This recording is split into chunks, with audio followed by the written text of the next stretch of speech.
कैसे कैसे बस कुछ शब्द किसी की जिंदगी पर ऐसी छाप छोड़ सकते हैं जो शायद कभी मिटे ही ना। तो कहानी है लोरेटा नाम की एक छोटी बच्ची की। स्कूल में आप जानते हैं जैसे कुछ बच्चों को होता है, उसे पढ़ाई थोड़ी थोड़ी मुश्किल लगती थी। फिर एक दिन क्लास में कुछ ऐसा हुआ जिसने सब बदल दिया।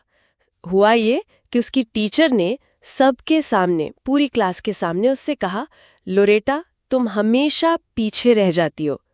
बस सिर्फ एक वाक्य, पर इसका असर बहुत गहरा हुआ। हाँ, और ये बात वाकई सोचने वाली है कि कैसे कोई ऐसा व्यक्ति जिसे बच्चा एक अथॉरिटी फिगर मानता है ना, जैसे टीचर, उसका कहा हुआ एक एक नकारात्मक वाक्य बच्चे के मन में सच की तरह बैठ जाता है।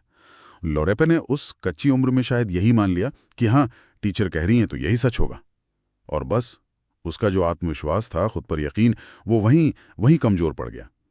ये हमें सोचने पर मजबूर करता है कि ऐसी कितनी और कहानियां होंगी हमारे आसपास जिनके बारे में हम जानते भी नहीं। बिल्कुल। और जो कहानी का स्रोत है वो भी यही इशारा करता है। ये सिर्फ लोरेटा की बात नहीं है। हमारे स्कूलों में, घरों में, समाज में कई बार अनजाने में बिना सोचे समझे कही गए शब्द किसी की पूरी जिंदगी की दिशा मोड़ सकते हैं। यहाँ ये पहलू वाकई ध्यान देने लायक है कि हमारा माहौल, हमारी बातचीत, उसमें कितनी ज्यादा ताकत छिपी है। ये सिर्फ शब्द नहीं है, ये तो जाने अनजाने किसी के भविष्य की नींव रख रहे होते हैं।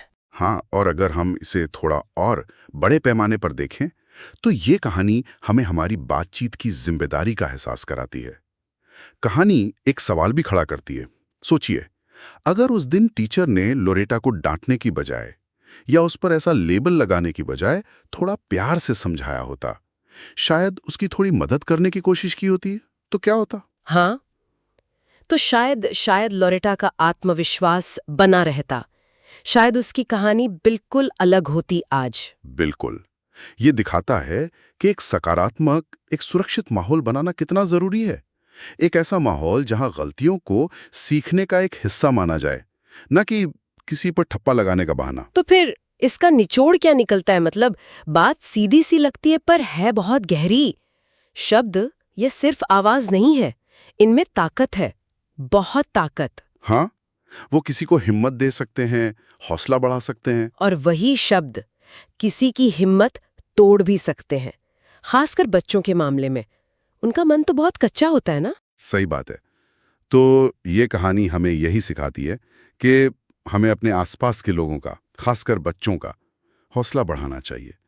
उनकी कमियों पर फोकस करने की बजाय उनकी खूबियों को देखना चाहिए, उन्हें सराहें। शब्दों का वजन कितना भारी हो सकता है।